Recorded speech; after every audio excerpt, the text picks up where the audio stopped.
আমি যখন ভোট দিতে যাই তখন একজন জগন্নাথ হলের একজন জিএস প্রার্থী তিনি আমার কাছে ভোট চেয়েছেন।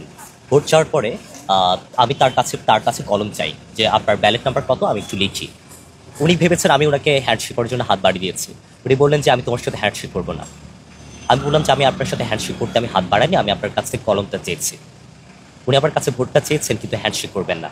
সো এখন পর্যন্ত আপনার কিছু কিছু পরিস্থিতি আছে যেগুলো আমাকে একটু প্রতিকূলতার দিকে আমার একটু সহ্য করতে হচ্ছে। কিন্তু আপনার দেখেন 90টা ভোট, it's huge for me, and এটা আমি নিজে বেস্ট ফিল করছি। অ্যান্ড যারা আমার কাছে আস্থা রেখেছে, আস্থা রাখতে পারি না, আমি সবার সাথে কাজ করবো, সবার জন্য কাজ করবো। জগন্নাথ হলকে আমি কোনোভাবেই আমার প্রতিপক্ষ মনে করি না, বরং পরবর্তীতে সেটা যদি করি তাহলে সেটা আপনার পলিটিক্যাল, সেটা অ্যাপলিটিক্যাল না, সেটা সাধারণ কেউ আমার ক্ষতি করবে না। বরং জগন্নাথ হলের অনেক অনেক সাধারণ শিক্ষার্থী, সাধারণ বলতে এখন তো অনেকে আবার অন্য মিনিংয়ে নিয়ে যায়, একদম আপনার ইন জেনারেল স্টুডেন্ট যারা আছে তারা আমার সাথে কথা বলতে আসে, তারা আমাকে প্রবলেমের কথা বলে।